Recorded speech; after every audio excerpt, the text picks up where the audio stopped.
Chers spéculateurs, bonjour et bienvenue dans cette vidéo hebdo du samedi. Donc cette semaine, on l'a tous vécu ensemble. On a eu une espèce d'énorme purge, quelque chose que l'on n'avait pas vu depuis très longtemps, hein, de mémoire, et c'est ce qu'on va aborder un petit peu dans cette vidéo. On va prendre de la hauteur, on va essayer d'aller retrouver des événements similaires sur les indices boursiers et on va voir dans quel cadre ces événements similaires se sont inscrits. Est-ce qu'ils étaient annonciateurs d'un nouveau marché baissier? Est-ce que c'était simplement des pauses au sein d'un bull market ou est-ce qu'ils annonçaient carrément la fin du monde économique et la mort des hommes? Sait-on jamais? Bon, ça on a la réponse, on est tous là. Donc bref, la première chose que je voulais vous dire avant de commencer cette vidéo, c'est qu'on est dans un système, dans un paradigme où les banques centrales, on est dans le paradigme des banques centrales. C'est-à-dire que quels que soient à la limite les fondamentaux de l'économie, les banques centrales impriment des billets, ces billets permettent de rassurer le marché en achetant des actifs financiers. Sauf qu'il y a une limite à ce paradigme et notamment avec le coronavirus, on touche à cette limite. Le coronavirus, qu'est-ce qui l'a déclenché? Il a déclenché des fermetures de frontières. On vit dans un monde globalisé où les produits et le capitalisme moderne fonctionnent grâce aux échanges, aux importations, aux exportations entre les différents pays. Si on commence à fermer toutes les frontières, ça veut dire que toutes les entreprises locales vont ne plus faire de business, vont fonctionner sur leur trésorerie. Alors certaines entreprises vont avoir de la trésorerie pour 1 mois, 2 mois, 3 mois, 6 mois. Mais donc ça, c'est un modèle économique qui peut littéralement faire plonger la sphère réelle. La sphère financière, c'est-à-dire celle qui concerne le paradigme des banques centrales, et d'alimenter donc tous les actifs cotés pour pouvoir soutenir les cours et même les faire monter. C'est pour ça qu'on a des tels bull market dans le paradigme dans lequel on est actuellement. Par contre, voilà, le problème, c'est que tout le monde est d'accord pour jouer à ce jeu-là si dans la sphère réelle, les entreprises continuent de fonctionner. Et là, le petit grain de sable qui vient justement déclencher la panique sur les marchés financiers, c'est qu'on est en train de se dire, ok, bon, les banques centrales, c'est bien joli ce qu'elles font en injectant de la monnaie, sauf que bon, si on injecte de la monnaie sur des actifs cotés, mais que les entreprises qui sont cotées commencent à faire défaut et faire faillite, l'action des banques centrales ne servira à rien du tout. Donc voilà, la banque centrale avec ses billets, elle ne peut pas faire réouvrir les frontières, elle ne peut pas relancer la chaîne d'acheminement des produits, la chaîne de production des produits si au niveau local, toutes les politiques des différents pays on ferme les frontières et on empêche des produits d'entrer et de sortir et on pousse les gens à rester entre guillemets en quarantaine chez eux à ne rien faire. Donc ça, les banques centrales littéralement, elles ne peuvent rien faire dans cette situation, elles sont bloquées. Et à mon sens, l'excès de panique qui a lieu actuellement sur les marchés, c'est surtout que les banques centrales ont décidé, entre guillemets, de ne pas alimenter les marchés pendant cette situation. Et une fois que les frontières seront débloquées, elles reviendront à la charge. Donc ça, c'était le petit côté, on va dire, fondamental. En tout cas, c'est mon analyse des choses. Elle n'est pas du tout... Vous savez, la vérité, en fonction de où on se place, elle change sans arrêt. Moi, c'est la vérité que je perçois de ma petite expérience sur les marchés. C'est pas forcément la vraie vérité. Je le répète tout le temps, il y a autant de vérité que d'êtres humains. Si on prend ce verre-là, vous le voyez de cette façon, moi je la vois de cette façon. Et ça se trouve, moi de mon côté, il y a des choses, il y a de marqués que vous ne verrez jamais. Donc c'est pour ça qu'on voit tous les deux un verre, mais chacun voit une version différente de ce verre. Donc ça, c'est vraiment très important de garder ça à l'esprit, notamment quand vous discutez avec des amis, que ce soit des marchés financiers ou de n'importe quoi dans la vie. On a tous une perspective de la vie, une expérience qui est différente et on aura des perspectives de la réalité qui est différente. Ça ne veut pas dire qu'on a tort, on a raison ou que l'autre a tort ou l'autre a raison. Ça veut simplement dire qu'il existe autant de réalité et de vérité qu'il y a d'êtres humains. Après, voilà, quand on commence à regarder des données qui sont plus factuelles, c'est-à-dire à analyser les indices boursiers, Là, ce sont des choses qui sont gravées dans le marbre et c'est ce que l'on va aller analyser pour pouvoir avoir des bons repères hein, sur les probabilités de ce qui peut se passer suite à cette énorme correction qui a été d'une violence extrême hein, en l'espace d'une semaine et comment tout simplement agir. Est-ce qu'on doit tout revendre? Est-ce qu'on doit charger la mule? Est-ce qu'on doit tout simplement respecter son plan de trade? Donc on va en parler. Alors juste avant de commencer cette vidéo, j'ai un appel à faire. Si vous êtes actuellement dans un marasme vis-à-vis des marchés financiers, vous ne comprenez pas ce qui se passe, vous êtes en mode bain de sang et vous en avez marre, vous ne savez pas comment gérer l'ensemble de votre écosystème financier et boursier, cette semaine, à événement exceptionnel, j'ai décidé de prendre des mesures exceptionnelles. Je vais faire des appels stratégiques. Alors, attention, les appels stratégiques, ce n'est pas pour tout le monde. On est à peu près 5, 6 000, 7 000 à regarder cette vidéo YouTube. Vous n'allez pas m'appeler pour qu'on discute de la pluie et du beau temps. Ces appels stratégiques, ils vont concerner uniquement les personnes qui sont suffisamment capitalisées en bourse pour pouvoir prendre des positions ou investir de manière à ne pas prendre beaucoup de risques sur les marchés. Donc, correctement capitalisé, c'est plus de 10 000 euros. Deuxième chose, vous devez avoir la motivation et vous êtes déterminé pour investir dans votre éducation financière. Donc, c'est-à-dire qu'il va falloir que il y a un encadrement que je vous explique comment tout l'écosystème fonctionne. On va définir vos objectifs ensemble et ensuite, suite à cet appel stratégique, si vous êtes OK, on continuera ensemble avec mon encadrement. Si ce n'est pas quelque chose qui vous intéresse, vous aurez en tout cas de manière totalement gratuite les objectifs réels que vous pouvez vraiment atteindre en bourse et un plan pour y arriver, un plan stratégique qui colle à la réalité des marchés. Donc pour réserver votre appel stratégique, il n'y en aura qu'une dizaine cette semaine. Donc ce sera soit moi, soit mon équipe qui va les faire avec vous. Donc mon équipe c'est des mini-mois, vous inquiétez pas, ça fait des années qu'on est ensemble. Vous m'envoyez un email, et attention, ces appels stratégiques qui sont destinés aux personnes qui ne sont pas dans mon école et qui ne sont pas dans le fast track. Parce que si vous êtes dans mon école et dans le fast track, je vous encadre déjà, je vous accompagne déjà. Donc cet appel stratégique n'aura aucune valeur pour vous et ne prenez pas la place de personnes qui sont vraiment dans des situations beaucoup plus compliquées et qui ont vraiment besoin de ces appels stratégiques pour restructurer tout ça, qui ont besoin d'être rassurés et d'être mieux organisés. Donc envoyez-moi un email sur devenirtrader@gmail.com pour pouvoir réserver cet appel stratégique et postuler tout simplement pour savoir si vous êtes à 100% éligible et on s'appelle cette semaine. Alors, on va commencer par le graphique du SP500. Donc, ceci est le graphique du SP500 en mensuel. Donc, chaque barre est égale à un mois. Donc, vous voyez qu'on a vraiment l'évolution de ce graphique. Alors là, pour éviter d'analyser toute l'histoire du SP500, je vous ai simplement mis l'histoire depuis 1980. Donc, on a quand même 40 années de cotation. Donc, vous voyez en vert, je vous ai mis simplement les séquences de bull market. Donc, toute cette séquence-là était un bull market. Ensuite, ce qui n'est pas encadré en vert, c'est un bear market, un marché baissier. Donc, vous voyez, depuis 1980, on a en réalité eu deux vrais marchés baissiers. Alors là, vous allez me dire, mais Cédric, comment est-ce qu'on différencie un marché haussier d'un marché baissier? Eh bien, tout simplement, quand les tendances sont soutenues comme ça sur plusieurs mois à la baisse, c'est qu'on entre dans un marché baissier. Et typiquement, ça je vous l'avais déjà expliqué dans d'autres vidéos, c'est quand en mensuel, on casse un support, on casse la bande de Bollinger inférieure. Vous voyez là, on l'a cassé ici et ensuite le mois d'après, on a commencé à évoluer en dessous. Donc ça, ce sont des signaux qui sont extrêmement forts de bear market, de marché baissier.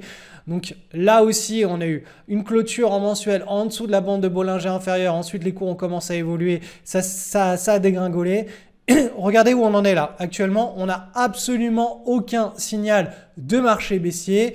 Ça ne veut pas dire qu'on ne va pas entrer dans un marché baissier. Ça ne veut pas dire qu'on va rester dans un marché haussier. Ça veut dire que d'un point de vue strictement factuel, d'un point de vue comportemental, on est dans un marché haussier. Donc, on ne peut pas savoir ce qui va se passer dans l'avenir, mais en termes de probabilité, quand on est dans un marché haussier, on a plus de probabilité d'y rester que d'en sortir. Donc ça, c'est la première chose. La deuxième chose, c'est que vous le découvrez peut-être aujourd'hui, mais la bourse ne montre pas en ligne droite.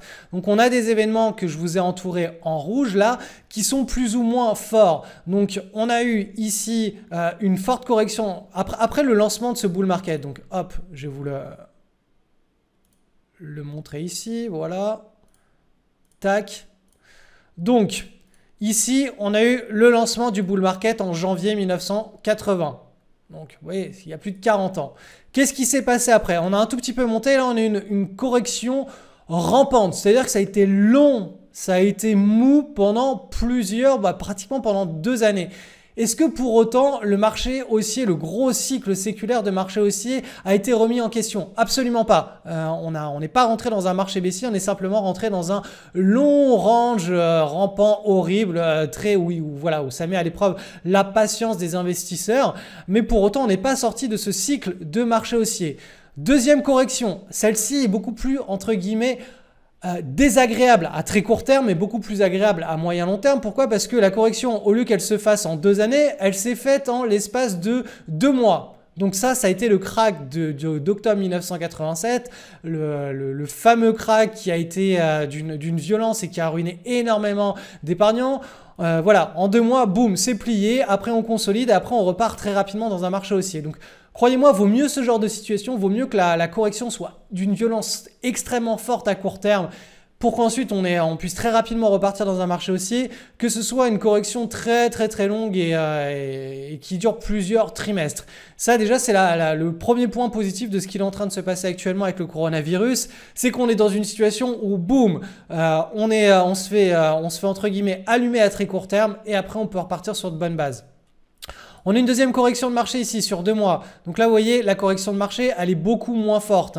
Je reviendrai sur les amplitudes, mais c'est juste déjà pour que vous compreniez qu'un marché haussier, ça ne monte pas en ligne droite. Il y a des épiphénomènes qui sont plus ou moins forts. Ils sont assez rares. On appelle ça des signes noirs. Ce sont des événements improbables. La plupart du temps, dans un marché haussier, les corrections sont très faibles. La plupart du temps, vous voyez, ce sont des petites amplitudes. Ça n'a rien à voir avec ces signes noirs, avec ces mini-cracks. Là aussi, on a eu un mini-crack en août 1998. Donc, c'était la crise russe, donc défaut de paiement, la rouble, etc.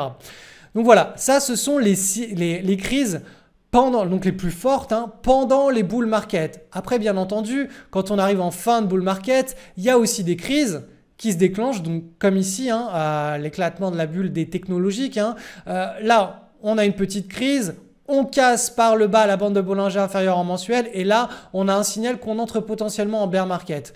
Donc, vous voyez que ces crises-là, la plupart du temps, quand on est dans un cycle séculaire de bull market, elles n'engendrent pas un marché baissier de plusieurs trimestres. Elles sont simplement des points de purge, on appelle ça les purges à court terme ou à moyen terme comme c'était le cas en 1981 et 82, mais elles ne remettent pas en question la tendance long terme. Là, pendant le marché haussier, l'ancien marché haussier qui a débuté donc en mai 2003 et qui s'est terminé, donc vous le voyez ici en juin 2008 avec la cassure par le bas de la bande de Bollinger en mensuel, puis après en juillet 2008 la validation qu'on était en train de commencer à fluctuer en dessous et à partir vers un marché baissier. On a eu sur ce marché haussier qui a duré entre 2003 en gros et juin 2008 et 2008, donc 5 années, on a eu une vraie correction qui était annonciatrice d'un bear market. Mais là, ça aurait très bien pu rebondir et continuer un bull market. Donc, c'est pas parce qu'on a une correction que c'est une correction un peu violente que c'est annonciateur d'un bear market. On l'a vu au préalable, on en a eu pas mal dans l'ancien cycle haussier séculaire. Et si je vous remonte sur le 20e siècle, on en a eu énormément de ce genre-là.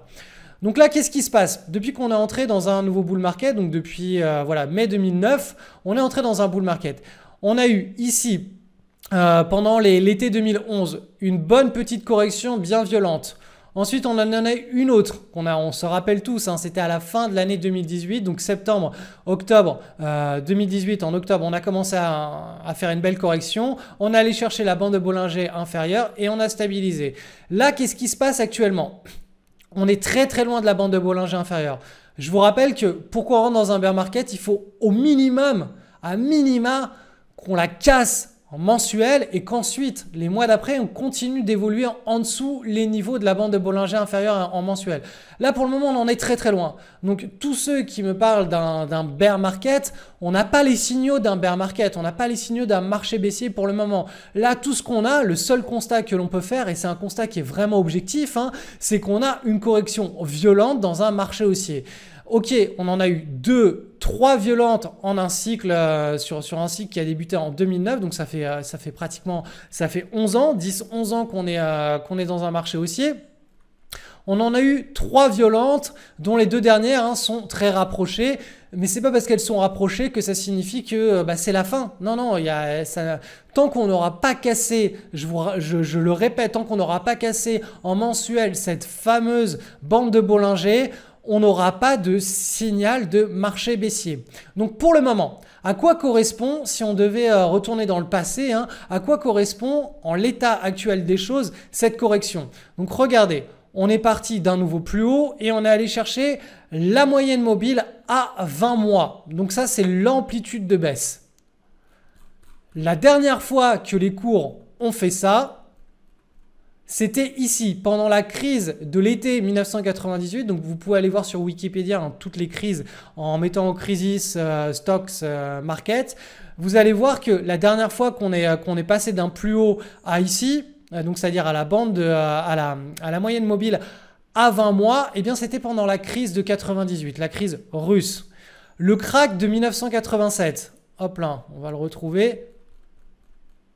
On est parti, pareil, d'un plus haut, mais vous voyez qu'on a dégommé littéralement la moyenne mobile à 20 mois et on est allé chercher pratiquement le bas donc, des bandes de Bollinger. On est allé tutoyer la zone basse et après ça s'est stabilisé et on est reparti dans un bull market. Donc là, actuellement, on est dans une situation comparable à la crise de 1998, donc la crise liée au défaut de la dette russe. Est-ce qu'on peut aller plus bas et aller chercher la bande de Bollinger inférieure le mois prochain, donc c'est-à-dire au mois de mars? Oui, c'est tout à fait possible et dans ce cas-là, on se retrouvera dans une situation qui est similaire, qui est comparable à la crise de 1987. Donc le fameux, c'était je crois qu'ils appelaient ça le jeudi noir, enfin je ne me rappelle plus comment ça s'appelait. Mais voilà, pour le moment, on peut même pas se comparer à la crise de 1987.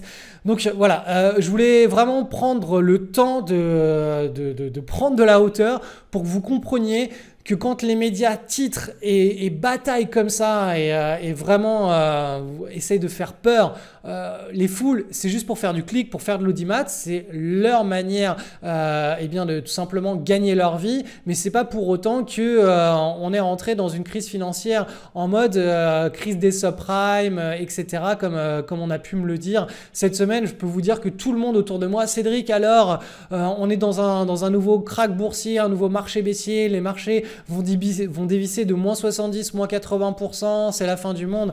Bah, écoutez, moi tout ce que je peux vous dire, c'est qu'en regardant juste les graphiques, non, on est simplement pour le moment dans une correction de marché qui est violente à très court terme.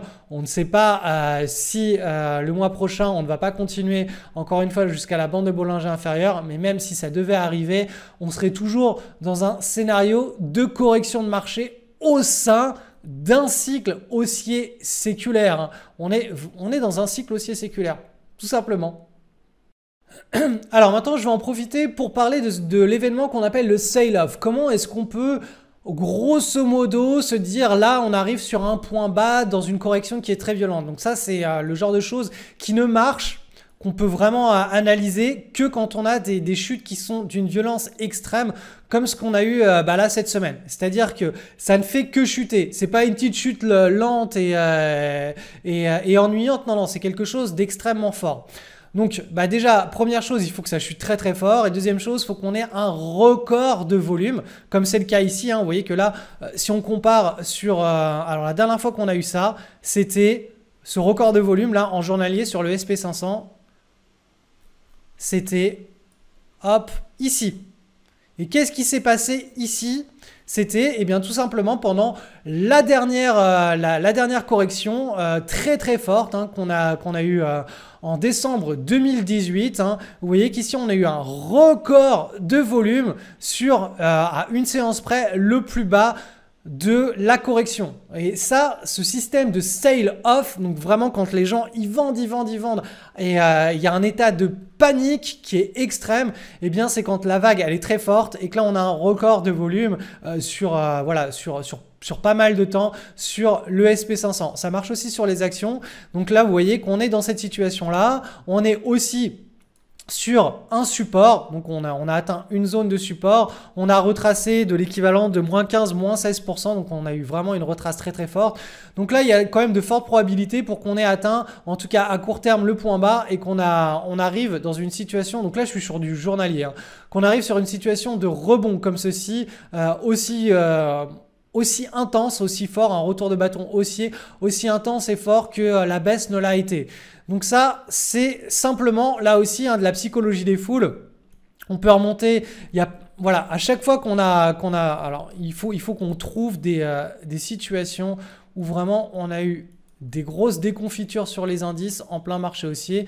Donc on va aller voir 1987 parce que c'était vraiment quelque chose de très fort. Allez. On va y arriver. Je suis repassé en linéaire, en vue linéaire. Hop, hop. Donc regardez, ça c'était la chute d'octobre 1987. Donc on a eu en l'espace, donc la chute a démarré, on pourrait dire du point haut, mais la vraie vague de sell-off, elle a débuté le 6 octobre 1987. Et là, ça s'est accéléré et on est arrivé sur le point bas ici, cette journée-là, le lundi noir, voilà, le lundi du 19 octobre 1987. On a eu une journée d'une force baissière hors du commun et on a eu un record de volume, quelque chose qui était vraiment, regardez, hein, c'était historique. On a eu sur cette journée-là et la journée du lendemain qui marquait le point bas, un record de volume. Donc ça, c'est une façon, je le répète, hein, mais de déterminer une zone de point bas quand on a une situation de panique qui est extrême sur les marchés. Alors, on va aller voir pendant la crise de 1998, hein, la fameuse crise russe, hop, ce qu'il en était. Donc voilà. Là, la crise russe, elle a, entre le plus haut et le plus bas, on a eu à peu près moins 20% de baisse. Et l'accélération, le vrai sell-off, il s'est fait ici. Donc bam, vous voyez que là, on a vraiment eu 1, 2, 3 séances de baisse qui étaient extrêmes. Et qu'est-ce qui s'est passé ici le lendemain? Là, la séance où on a fait le plus bas ici, on a eu là aussi un record de volume. Donc vous voyez, on n'a pas eu de tel volume depuis pratiquement un an. Donc là encore, hein, cette façon de déterminer des points bas en liant les volumes avec une baisse extrême en journalier, c'est quelque chose qui dans un marché haussier, hein, dans un cycle haussier séculaire, donc séculaire c'est à très long terme, hein, sur plusieurs années, ça marche très très bien. Donc est-ce que là ça veut dire qu'on a touché le point bas? Encore une fois, on n'en sait rien, mais en se basant sur le comportement de la psychologie des foules, c'est possible. Si à partir de lundi prochain et de la semaine prochaine, les volumes commencent à diminuer et qu'on a des séances là qui se stabilisent, il est probable qu'on ait touché le point bas de la crise du coronavirus. Si les volumes reviennent et battent les records qu'on a atteints ici et qu'on repart à la baisse, ça voudra dire qu'il faudra regarder la deuxième vague de baisse pour trouver le vrai point bas du sell-off, donc de cette correction. Mais en l'occurrence, là, il y a quand même de fortes probabilités pour qu'on y soit, hein. Alors, à situation exceptionnelle, je voudrais lancer un petit message exceptionnel. Si actuellement, vous n'êtes pas encadré par moi, c'est-à-dire dans le fast track ou dans mon école de bourse LSL, j'ai décidé de faire quelque chose d'exceptionnel. Avec mon équipe et moi-même, on va organiser une dizaine d'appels stratégiques cette semaine. Donc, pour être éligible à ces appels, il va falloir que vous postuliez et il y a 2 conditions pour ça. La première condition, c'est que vous soyez un investisseur qui soit suffisamment capitalisé pour investir en bourse. En général, on dit suffisamment capitalisé quand on a au moins 10 000 € à investir en bourse parce que ça permet de ne pas prendre de risques trop importants sur chacun de ces trades et de bien maîtriser son risque portefeuille et de ne pas se retrouver coincé dans des situations comme le coronavirus à perdre de l'argent d'argent ou à perdre beaucoup d'argent. On arrive à stabiliser la situation sans perte ni gain depuis le début de l'année. Donc ça, c'est vraiment très important d'être correctement capitalisé. La deuxième, c'est que vous devez être déterminé pour investir en vous et en votre éducation financière. Donc les appels stratégiques, l'idée c'est qu'on vous donne un programme, un accompagnement et des directives pour que vous puissiez atteindre vos objectifs boursiers, c'est-à-dire en termes de rentabilité. On va vous ramener à la réalité des choses, on va vous expliquer comment structurer tout ça. Et si par la suite vous voulez continuer cette aventure avec moi, c'est-à-dire que vous voulez que je vous accompagne pour atteindre vos objectifs financiers avec mon encadrement, ce sera possible à l'issue de ces appels téléphoniques. Donc pour être éligible et réserver votre appel téléphonique, il vous suffit simplement d'envoyer un email pour faire la demande sur edevenirtrader@gmail.com. Et à ce moment-là, je vous donnerai accès à mon calendrier pour postuler et réserver votre appel stratégique. Donc, je le répète, mais le but de ces appels stratégiques, c'est vraiment d'aider les personnes qui ne sont pas déjà encadrés par mes soins dans l'école ou dans le fast track. Ce n'est pas des appels de courtoisie où on va parler de la pluie et du beau temps. Ce sont vraiment des appels stratégiques pour vous aider à sortir déjà de ce bain de sang, si vous êtes dans un bain de sang, de vous aider à complètement restructurer votre écosystème, de vous proposer une façon d'atteindre vos objectifs et éventuellement, si tout ce que je vous dirai par téléphone vous plaît, de vous accompagner et de vous encadrer dans cette mission.